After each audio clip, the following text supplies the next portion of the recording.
au front floral sur la chair. Chers frères et sœurs, notre Seigneur et Sauveur nous a envoyé le Saint-Esprit, conscient de la fragilité humaine. Le Saint-Esprit habite le cœur de ceux qui le reçoivent et les éveille pour transformer, vaincre le monde et le guider vers le ciel. Le Saint-Esprit agit comme notre aide et comme le suggère le titre du sermon, par l'inspiration, l'influence, la communion et la plénitude de l'Esprit. La semaine passée, nous avons abordé la plénitude du Saint-Esprit. La plénitude du Saint-Esprit se produit lorsque l'Esprit nous aide à expérimenter le monde spirituel selon la profondeur de la vérité dans notre cœur. Dans le monde spirituel, il n'y a ni chair ni péché, seulement la paix, la joie et la gratitude. Lorsque nous sommes remplis de cette plénitude, les choses que nous pensions autrefois trop difficiles ou impossibles deviennent possibles. Les personnes que nous détestions ou que nous ne pouvions pas comprendre nous semblent maintenant aimables et compréhensibles. Il y a beaucoup d'inquiétudes et beaucoup d'anxiété dans nos vies, mais quand nous croyons en Dieu,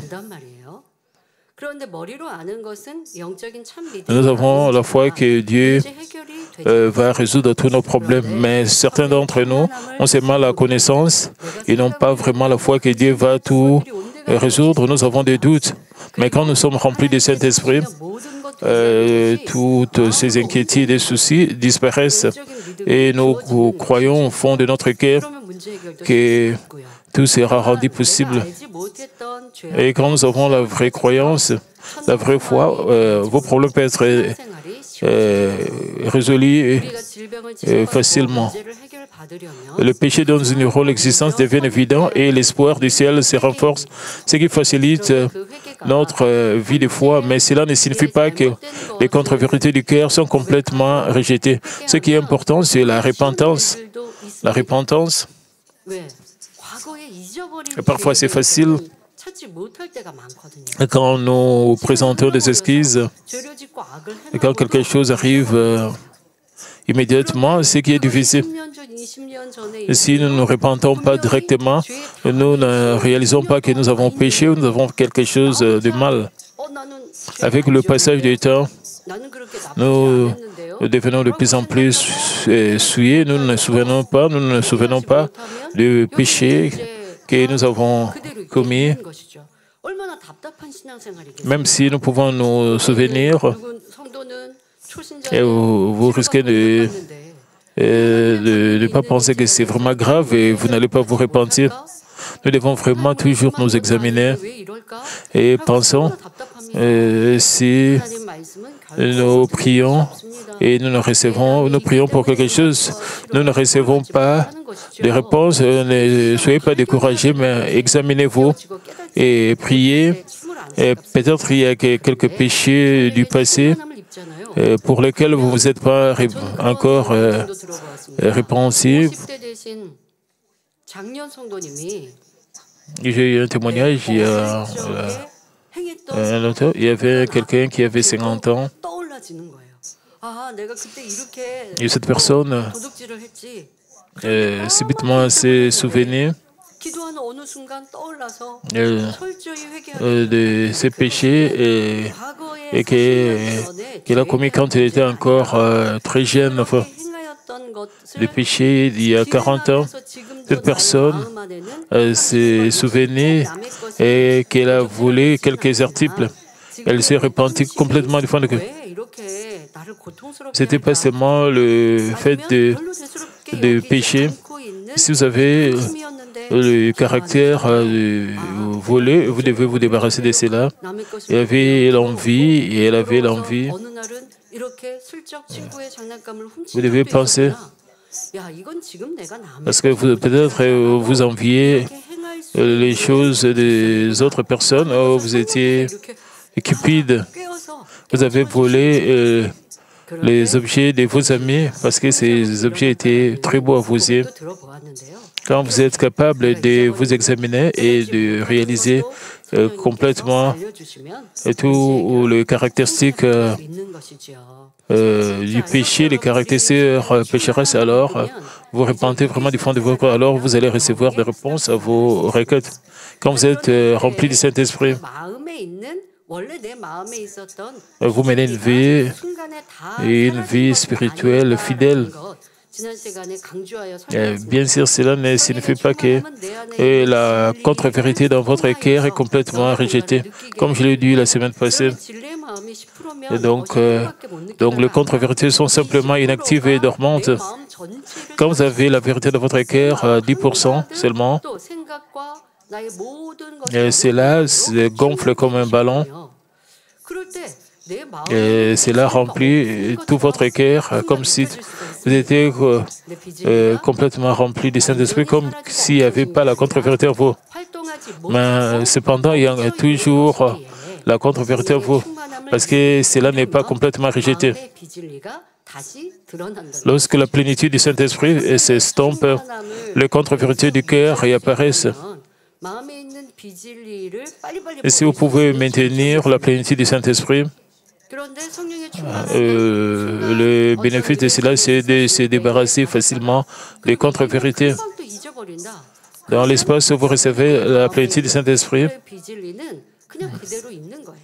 alors, si la plénitude du Saint-Esprit s'estompe, 90% des contre-vérités ne disparaissent pas. Quand vous êtes rempli du Saint-Esprit, vous avez la foi comme si vous pouvez aller entrer dans la Nouvelle Jérusalem, si vous pouvez vous débarrasser de tout le péché.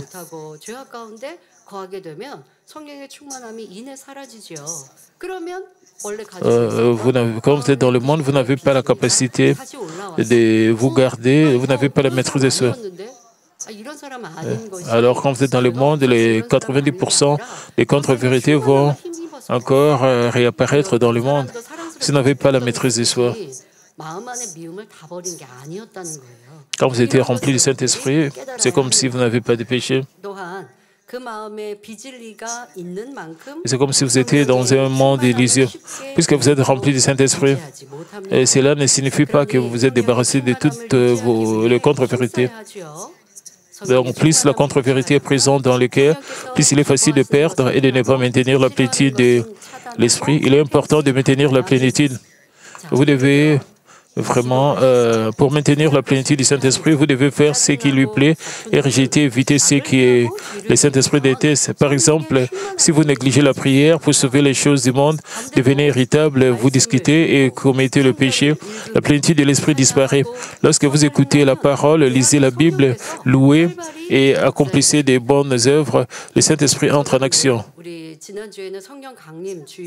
Et la semaine passée, c'était le dimanche de la Pentecôte, mais à cause du temps imparti, nous n'avons pas vu la deuxième partie de ce message concernant la plénitude du Saint-Esprit et la communion du Saint-Esprit. Si nous sommes capables de maintenir la plénitude du Saint-Esprit, nous pouvons être sanctifiés facilement. Et parce que vous pouvez être rempli du Saint-Esprit à travers ces messages, vous devez maintenir cela et vous devez faire ce qui plaît au Saint-Esprit. De toutes les actions que vous accomplissez, tout ce que vous voyez, tout ce que vous entendez, tout ce que vous dites, vous devez penser à tout ce qui plaît au Saint-Esprit et tout ce qui ne plaît pas au Saint-Esprit. Quelles actions vous pensez vont faire que le Saint-Esprit puisse s'estomper? Quelles actions vous devez maintenir la plénitude du Saint-Esprit? Nous devons être capables vraiment de réfléchir à tout ceci. Quand vous êtes sur YouTube,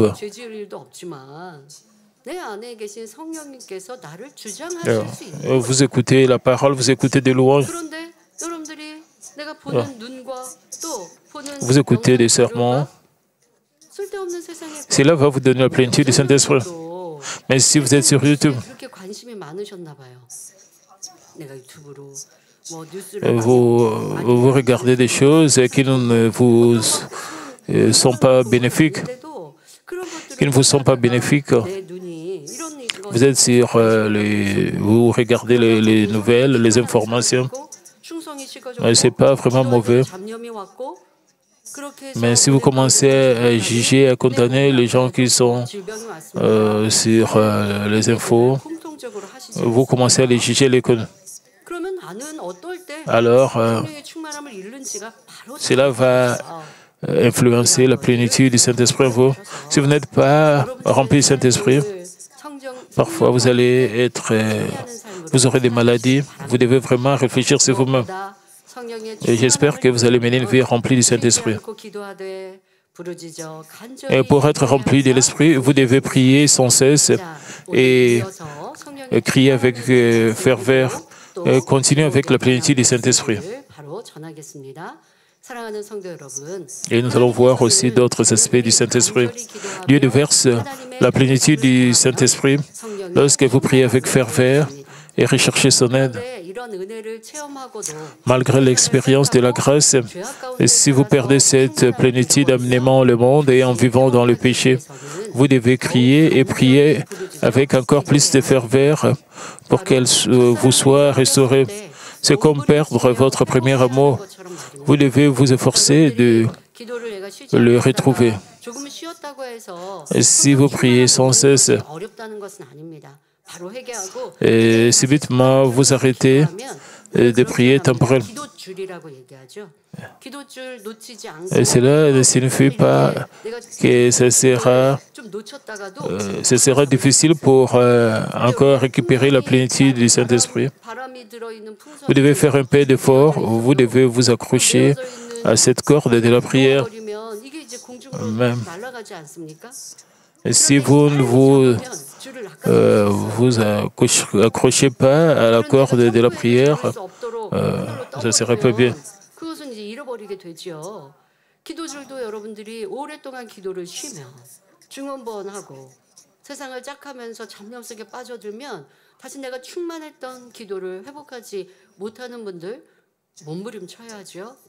Si vous ne faites rien, alors vous allez perdre, vous devez encore faire beaucoup d'efforts pour retrouver la plénitude du Saint-Esprit.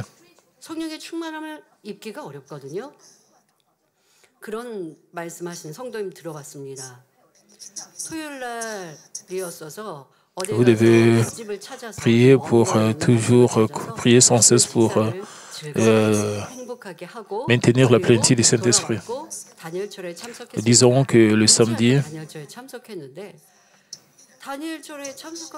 vous trouvez un restaurant où il y a des repas délicieux. C'est un peu très loin, mais c'est un restaurant populaire et il y a des repas, des mets délicieux là-bas.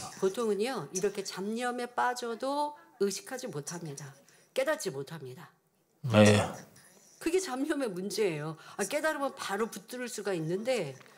et pendant la prière de Daniel, au lieu de prier, vous pensez encore au repas délicieux que vous avez mangé dans ces restaurants. Au lieu de prier, vous pensez seulement à ces repas, vous pensez encore comment est-ce que je vais encore une fois de plus visiter ces restaurants. Alors vous allez perdre la plénitude du Saint-Esprit. Et ces pensées charnelles ne vous aident pas à bien prier, à prier dans la plénitude du Saint-Esprit. Avant de prier,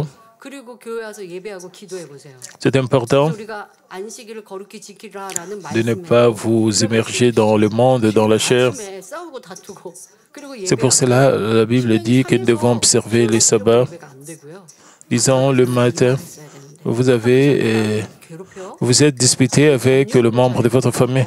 Et quand vous irez à l'église, vous serez incapable d'offrir le culte en esprit. Parce que vous devrez, le Saint-Esprit va vous rappeler, vous n'étiez pas censé dire ceci le matin, dire cela parce que vous êtes disputé. vous êtes querellé le matin. Votre corps est dans l'Église, mais vos pensées ne sont pas dans l'Église, ils sont dans la chair. Certaines personnes disaient ils sont dans l'Église, mais ils ne peuvent pas prier proprement, alors vous devez vous examiner. Si vous priez vraiment, examinez si vous priez vraiment dans la plénitude du Saint-Esprit, ou peut-être vous avez des pensées charnelles et vos pensées sont ailleurs. Pour ne pas perdre la plénitude du Saint-Esprit, vous devez toujours être vigilant et prier sans cesse. Les personnes dont la foi est plus faible devraient aspirer à assister à des réunions de prière remplies de l'Esprit pour développer la puissance de la prière. Ou si vous avez perdu la plénitude du Saint-Esprit, vous devez aspirer à assister à ces réunions où il y a la plénitude du Saint-Esprit. Être rempli du Saint-Esprit apporte bien plus que la simple croissance de la foi.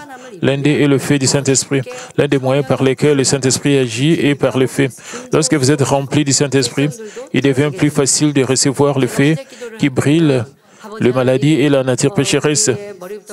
Quand je prie pour le malade, je prie que Dieu puisse se poser sa main des pieds jusqu'à la tête à travers le fait du Saint-Esprit. Et de cette manière, les faits du Saint-Esprit consument les maladies et les infirmités. Et juste comme j'ai pris les maladies, les infirmités disparaissent immédiatement. Parfois, la maladie diminue un peu et quand vous êtes rempli du Saint-Esprit. Et c'est facile de recevoir le feu du Saint-Esprit.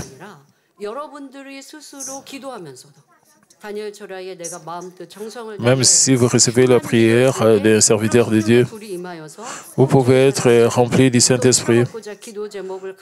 Pendant la louange et recevoir la réponse, vous pouvez même recevoir la réponse à votre maladie. D'autres, quand ils reçoivent le feu du Saint-Esprit et ils sont guéris et de leur maladie, d'autres reçoivent des réponses à leurs problèmes. Et donc, être continuellement rempli du Saint-Esprit peut accélérer les réponses aux prières et la croissance de la foi. Il est important d'aspirer sincèrement et de crier dans la prière pour être rempli du Saint-Esprit. Frères et sœurs, et que signifie ensuite le mouvement du Saint-Esprit? Adam était un esprit vivant au deuxième ciel, le jardin d'Éden. Il ne mentait pas et était seulement rempli de vérité, ce qui signifie une communication constante avec Dieu. Cela ne signifie pas qu'Adam parlait physiquement avec Dieu face à face. À travers un monde spirituel ouvert, Adam pouvait entendre la voix de Dieu et recevoir la connaissance spirituelle qui lui enseignait. De même, être communié avec le Saint-Esprit signifie entendre la voix de l'Esprit, être guidé et gouverné par lui en toutes choses. Jean 14, 26 dit « Mais le Consolateur, l'Esprit Saint que le Père enverra à mon nom, vous enseignera toutes choses et vous rappellera tout ce que je vous ai dit. » Le degré d'influence du Saint-Esprit sur vous varie selon votre degré de foi et la profondeur de votre cœur qui cultive la vérité. Jusqu'au point où vous avez cultivé le cœur de vérité. Par exemple, aussi compétent soit-il, un professeur de mathématiques ne peut enseigner qu'à un élève du primaire. Il en va de même pour l'enseignant d'une langue étrangère. Même si l'enseignant parle couramment une langue étrangère, cela ne sert à rien si l'élève ne la comprend pas. L'enseignant s'adapte au niveau de l'élève. Il en va de même pour sa capacité à réagir. Votre communion avec le Saint-Esprit, l'écoute de sa voix et la direction qu'il vous donne fonctionne de la même manière. Le Saint-Esprit vous enseigne selon vos capacités et ne vous parle que dans la mesure où vous pouvez l'entendre et lui obéir.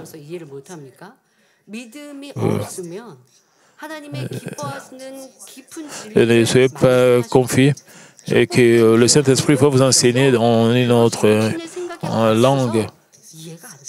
Si vous avez des pensées charnelles, peu importe, le Saint-Esprit vous donne la direction et vous guide, vous serez incapable de comprendre. Si vous avez des pensées charnelles, quand Isaac a offert les sacrifices,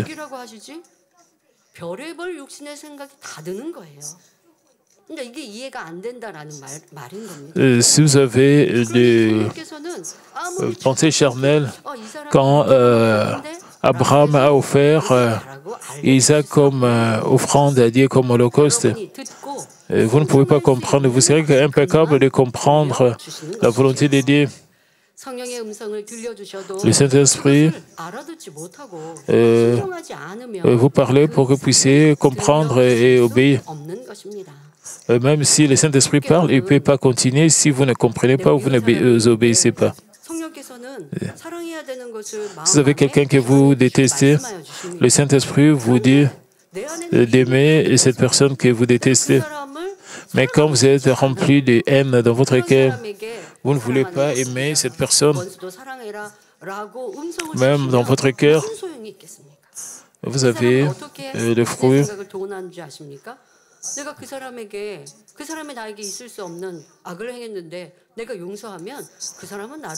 Vous avez des pensées charnelles.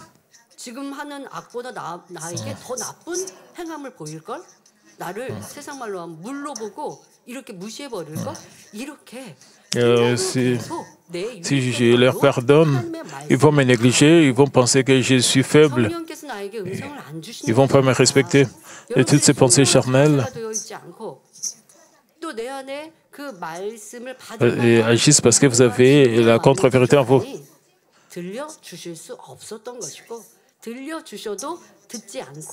Vous n'êtes pas capable de comprendre et d'obéir à la voix du Saint-Esprit. Parfois, vous ne voulez même pas écouter la voix du Saint-Esprit.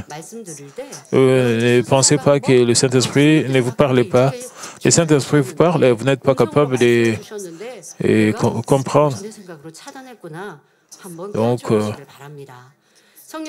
comment la voix du Saint-Esprit nous parvient-elle? Votre cœur entend le Saint-Esprit en tant que personne, vous parle des choses spécifiques et vous rappelle la vérité de la parole de Dieu. Et votre cœur vous parle, et donc le Saint-Esprit vous parle. Par exemple, le Saint-Esprit nous rappelle des paroles de Dieu telles que « Donnez à celui qui vous demande, aimez vos ennemis » ou « Celui qui sert le plus grand » dans certaines situations. Parfois, la vérité entendue dans un sermon nous est également rappelée.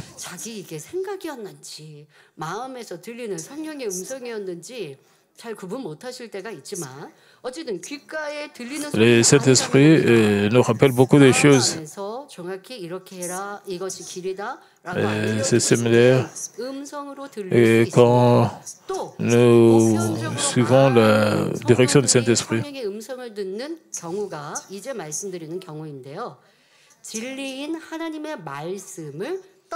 D'autres fois, le Saint-Esprit nous parle spécifiquement de ce que nous devrions faire ou dire. Parfois, la vérité est entendue dans un sermon à travers la parole de Dieu. Et cela vous rappelle, il y a beaucoup de gens qui sont dans la confusion. Ils ne savent pas si c'est vraiment la voix du Saint-Esprit. Ils sont incapables de discerner si c'est leur pensée, ou peut-être la pensée dans leur tête et la voix du Saint-Esprit.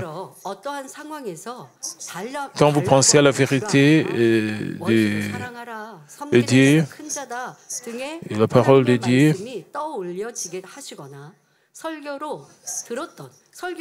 quand vous pensez, donnez à celui qui vous donne et aimez vos ennemis et servez, C'est le Saint-Esprit qui vous demande de faire ce que vous devez censé faire. J'ai le témoignage d'un nouveau venu qui a reçu des réponses et des réponses de la guérison. Dans leur famille, il n'y avait pas une très bonne relation entre eux et parce qu'ils avaient des difficultés avec les affaires. Et ces nouveaux chrétiens, et elle n'avait pas un grand amour pour sa famille. En écoutant la parole de Dieu, après avoir commencé à fréquenter l'Église, après avoir écouté des messages comme aimez vos ennemis et faites du bien aux autres, et cela a commencé à toucher la conscience de ces nouveaux croyants.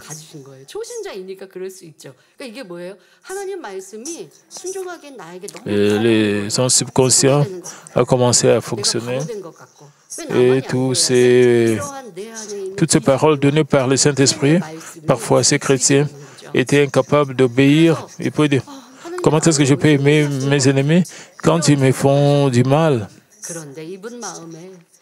Ces nouveaux chrétiens pensaient même, comment est-ce que Dieu était en train de compliquer sa vie? Et bien sûr, vous pouvez penser que ce n'est pas vrai parce que vous êtes un nouveau croyant. Mais après un certain temps, en écoutant continuellement la parole et continuant à prier, et quand le Saint-Esprit continue de frapper à la porte de votre cœur, vous demandant d'aimer vos ennemis,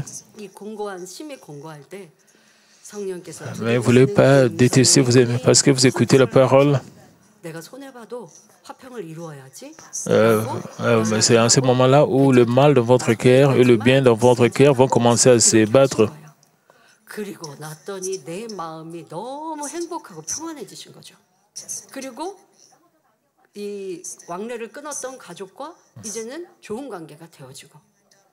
Vous allez continuer.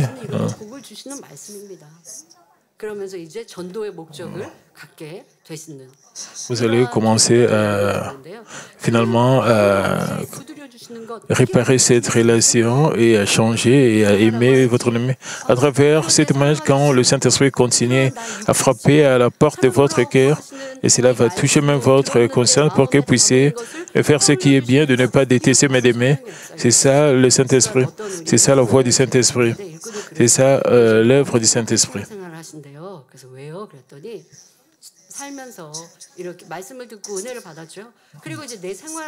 Il y a un ouvrier de l'Église qui a témoigné.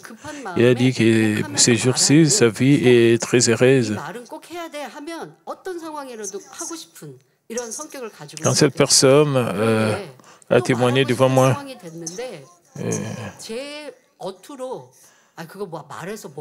ils m'ont dit, dans leur vie, 그대로 마음에 떠오르더래요. 그러면서 자기가 말을 하려고 했던 것이 다스려져서 안 하고 나니까 얼마나 행복해집니까? 그러니까 혼자 피식 웃게 되고. À chaque fois que quelque chose arrivait, il pensait au message du pasteur Lee Soo-jin et il pensait même à la parole de Dieu. Chaque fois qu'il voulait dire quelque chose, ils vont s'arrêter et penser.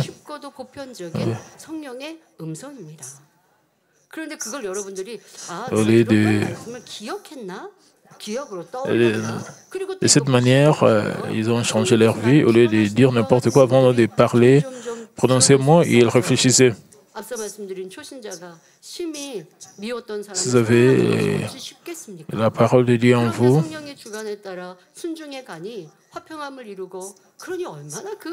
Si vous ne voulez pas écouter la parole, bien sûr, ce n'est pas facile d'aimer vos ennemis, mais quand vous aimez vos ennemis, vous écoutez la direction du Saint-Esprit. Alors vous allez prospérer. Vos problèmes seront résolus.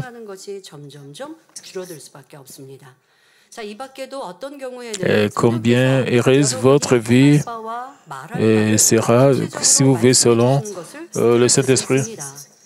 D'autres fois, le Saint-Esprit nous parle spécifiquement de ce que nous devrions faire ou dire. Luc 2, 26 dit, « Il avait été divinement averti par le Saint-Esprit qu'il ne mourrait point avant d'avoir vu le Christ du Seigneur. » Acte 8, 29 dit, « L'Esprit dit à Philippe, avance et approche-toi de ces chars. » Et donc, le Saint-Esprit a dit à Philippe, avance et approche-toi de ces chars. La voix du Saint-Esprit peut être entendue lorsque la vérité de la parole de Dieu nous vient à l'Esprit ou lorsque le Saint-Esprit s'exprime personnellement sur des sujets spécifiques. Ensuite, que signifie être conduit par l'Esprit? C'est lorsque le Saint-Esprit qui habite en vous vous donne le cœur ou le désir d'agir d'une certaine manière. Par exemple, vous pourriez ressentir le besoin de prier, de gêner, d'aider quelqu'un ou pressentir qu'une certaine décision sera plus bénéfique pour le royaume de Dieu.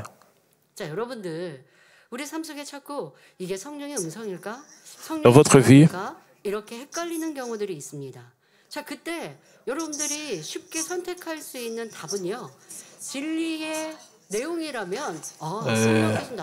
pour écouter la voix du Saint-Esprit ou recevoir la direction des Sauveurs. L'un des moyens, c'est toujours penser à la vérité. Vous devez penser, est-ce que cela c'est bon, cela est vrai? Est-ce que c'est la parole de Dieu? Vous avez le besoin de prier, de gêner pour quelqu'un. Toutes ces pensées, ce ne sont pas vos pensées. Ce sont les pensées venant du Saint-Esprit.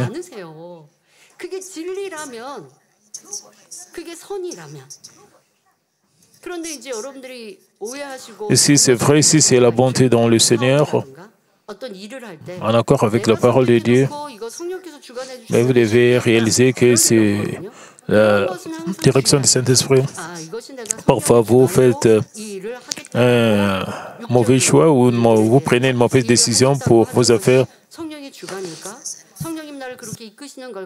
Disons que vous avez pris une mauvaise décision et vos affaires sont tombées en faillite. Vous devez savoir que si le Saint-Esprit vous guide, vous n'allez jamais tomber en faillite, vous n'allez jamais échouer. Si vous échouez, c'est-à-dire que ce n'était pas le Saint-Esprit.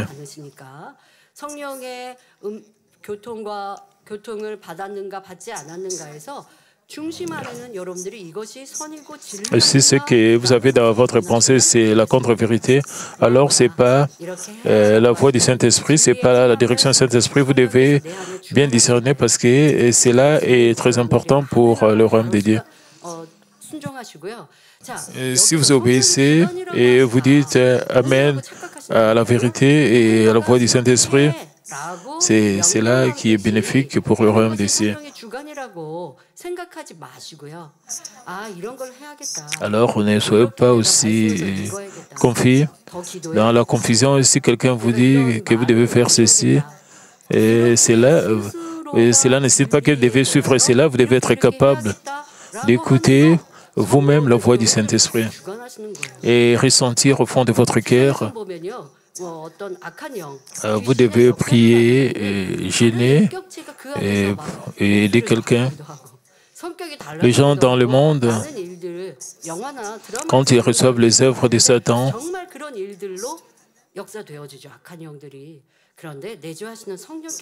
ils ont de mauvais esprits en eux.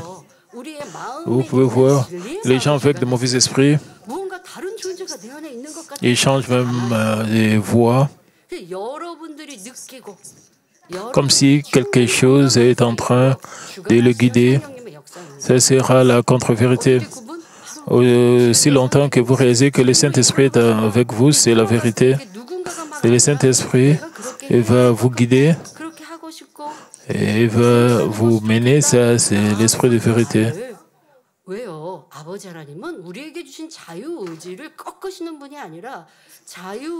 savez, Dieu le Père nous a pas donné. Nous avons le libre arbitre. D'autres personnes aiment recevoir des ordres de faire ceci, faire cela. Mais Dieu le Père nous a donné le libre arbitre. Nous devons être capables d'écouter, d'entendre la voix du Saint-Esprit qui est en nous. Et nous avons aussi le libre arbitre d'obéir. Nous ne devons pas avoir la têtudesse. Ainsi, dans votre cœur, quand vous écoutez la voix du Saint-Esprit,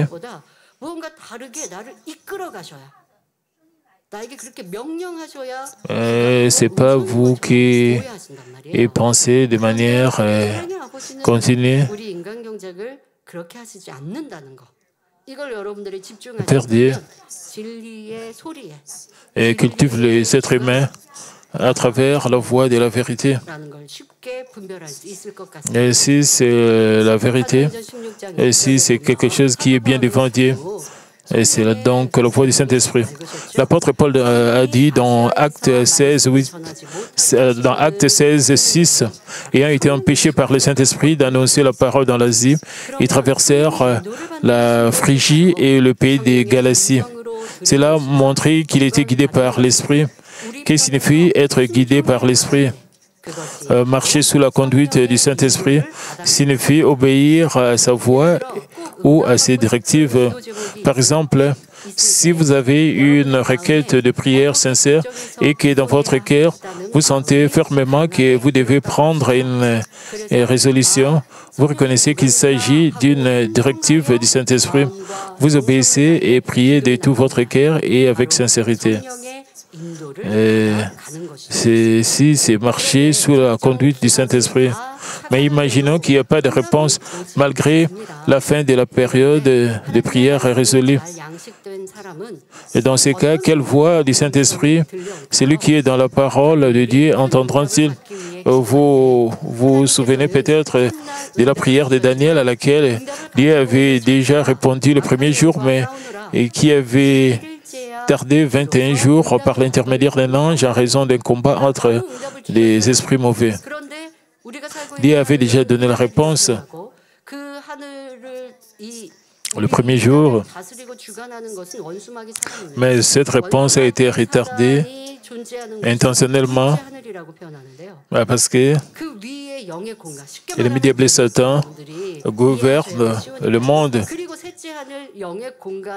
qui est le deuxième ciel, mais le troisième ciel qui est le royaume des cieux et a donné la réponse à partir du troisième ciel.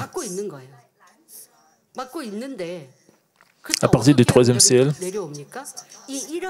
et il doit passer par le deuxième ciel, cet ange, pour arriver au premier ciel, pour donner la réponse. Qu'est-ce que Daniel devait faire, lui qui était au premier ciel? Et Daniel devait continuer à prier avec foi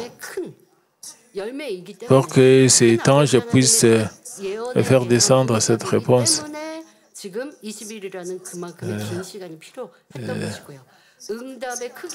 Mais bien sûr,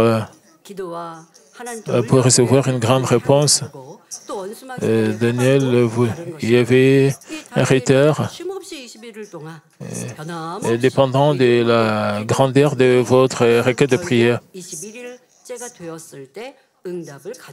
Et pendant 21 jours, donc, l'ange devait devenir pour venir donner la réponse à Daniel. Mais il a été bloqué. Et si vous êtes dans la même situation, vous priez. Et pendant un certain moment, vous devez vous souvenir de la prière de Daniel. Bien que Dieu avait déjà répondu. Le premier jour, c'était la voix du Saint-Esprit. Vous pouvez penser que c'était juste mes pensées charnelles. Est-ce que vraiment c'est la direction du Saint-Esprit?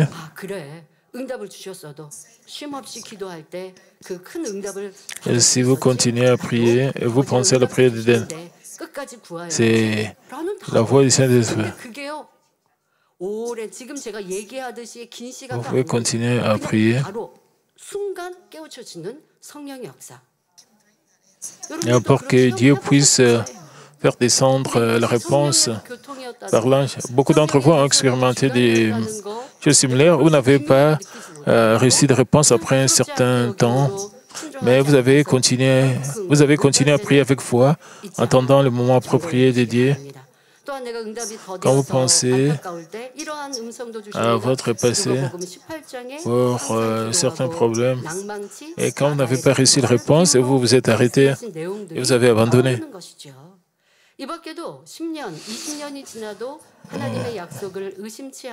Vous vous souvenez peut-être de Luc 18, où Jésus rencontrant une parabole pour montrer que nous devons toujours prier et ne pas nous décourager. Ou bien vous ne pouvez pas vous décourager. Donc, ou bien vous pourriez vous souvenir de la foi d'Abraham, comment il n'a ni douté ni vacillé dans la promesse de Dieu, même après 10 ou 20 ans, et a finalement reçu la bénédiction. Le Saint-Esprit rappelle la parole de Dieu, déjà emmagasinée par la lecture et l'écoute des Écritures. Si quelqu'un est nouveau dans la foi et ne connaît pas encore bien la vérité de la parole de Dieu, il peut devenir difficile d'entendre la voix du Saint-Esprit. 성령의 음성을 듣기도 어렵다는 것이지요. 또 믿음이 연약하여 하나님의 말씀을 알면서도 믿어지는 믿음이 오지 않으면 순종하지 않으니 Même s'il connaît la parole, il est incapable d'obéir si sa voix est faible ou manque de la foi qui croit véritablement. Et si vous dites que vous marchez sur une route qui vous est inconnue, vous pouvez poser la question aux autres. Si vous devez vous devez courber à gauche ou à droite, même si quelqu'un vous dit que vous devez continuer tout droit et puis continuer et tourner à gauche, vous n'êtes pas à 100% sûr et après un certain temps, vous examinez encore si vous êtes sûr. Et si vous êtes sur le bon chemin pour recevoir la direction du Saint-Esprit, nous devons obéir. Et si la voix du Saint-Esprit est là et vous dit que le Saint-Esprit vous dit ce que vous devez faire, vous n'obéissez pas, alors vous n'aurez pas, vous ne suivez pas la voix du Saint-Esprit. Mais sans obéissance, il n'y aura pas de direction. Donc, même s'il connaît la parole et est incapable d'obéir sa foi, si sa foi est faible ou manque de la foi qui croit véritablement, c'est signifie qu'il est capable d'être guidé par le Saint-Esprit. Et sans obéissance, pas de direction. Entendre la voix du Saint-Esprit et se laisser guider par son incitation et sa direction n'est possible qu'en fonction de la mesure de la foi de chacun. Comment ceux qui se situent au 4e, 5e niveau de la foi vivent-ils la communion avec le Saint-Esprit? Le 4e et 5e niveau de la foi sont à un stade où l'on est en communion constante avec le Saint-Esprit. La communion avec l'Esprit est toujours présente, bien que les deux niveaux entendent la voix et la direction du Saint-Esprit. La différence réside dans la capacité de discerner clairement et profondément le cœur et la volonté de Dieu le Père contenus dans cette voie et cette direction. Par exemple, dans Actes 21, 10 à 12, un prophète nommé Agabus est descendu de Judée, prit la ceinture de Paul, se lia le pied et les mains et dit, voici ce que déclare le Saint-Esprit. L'homme à qui appartient cette ceinture, les Juifs le lieront de la même manière à Jérusalem et le livreront entre les mains des païens. Ceux qui entendirent le message exhortait Paul à ne pas se rendre à Jérusalem. Le prophète Agabus était un homme en communion profonde avec le Saint-Esprit, ayant déjà prophétisé avec exactitude une grande famille dans le monde. Là encore, il prophétisait avec exactitude ce qui arrivera à l'apôtre Paul, mais ne comprit pas pleinement pourquoi les événements futurs devaient se produire Paul, en communion plus profonde avec le Saint-Esprit, connaissait la volonté de Dieu et comprenait profondément la raison pour laquelle certains événements devaient se produire. 사도 바울이 매일 것을 보여주셨으니까 예루살렘으로 올라가지 말라는 뜻이구나라고 하는 것이 아니라 예루살렘에 올라가는 Avec la communication claire du Saint-Esprit, 이 또한 하나님의 계획 속에 et 있다는 Gabi savait que Paul devait être lié 이렇게 더 믿음이 있고 et devait être livré aux mains des gentils. 뜻을 풀어야지 자칫 사람이 풀었다가는 Mais Paul avait une communication encore plus profonde. Alors, Paul comprenait la volonté profonde de Dieu. Même si vous commettez avec vous avez une vision, vous devez trouver quelqu'un qui ait une communication encore plus profonde pour comprendre. Paul répondit dans Actes 21, 13. Alors répondit, que faites-vous en pleurant et me brisant le cœur? Je suis prêt non seulement à être lié, mais encore à mourir à Jérusalem pour le nom du Seigneur Jésus.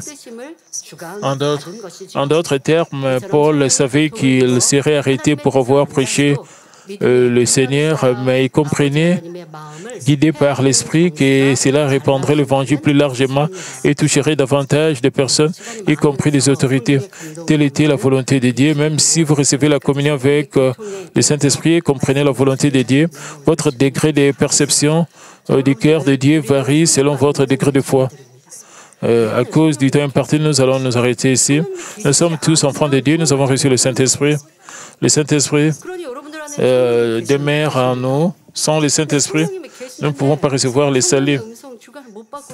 Tout le monde ici a le Saint-Esprit en lui.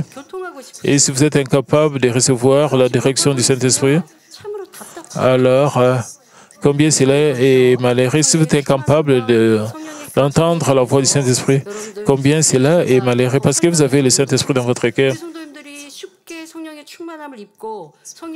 Nous devons toujours vraiment recevoir comment recevoir l'inspiration, le mouvement du Saint-Esprit. Ce n'est pas seulement pour le 4e ou le 5e niveau, même au 3e niveau de la foi.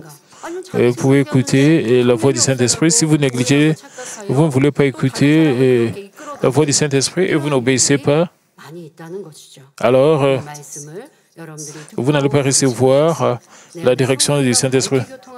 Et il y a beaucoup de gens qui n'obéissent pas à la voix du Saint-Esprit. Alors,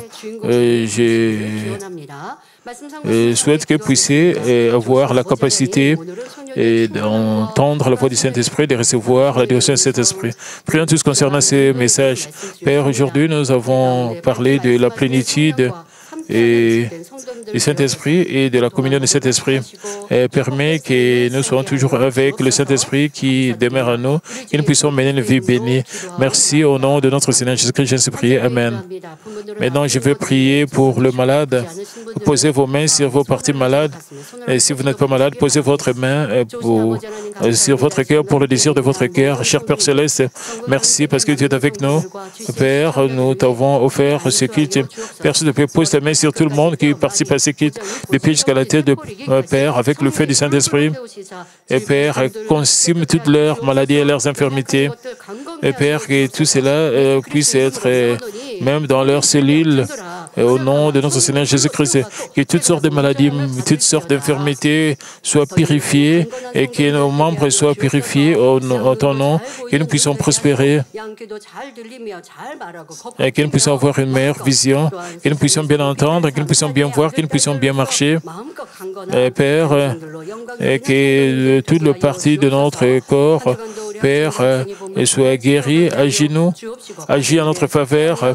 Et Père, soit avec les étudiants, qu'ils puissent mener une vie bénie sous ta protection, qu'ils ne puissent pas regarder vers le monde, qu'ils puissent regarder vers toi.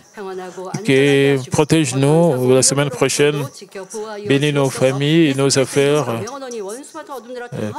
Père, je suis prié au nom de notre Seigneur Jésus-Christ, que l'ennemi diable et Satan. Et Père, soit loin de nous et que nous puissions mener une vie bénie Père, sois avec nous. Au nom de notre Seigneur Jésus-Christ, j'en supplie. Amen.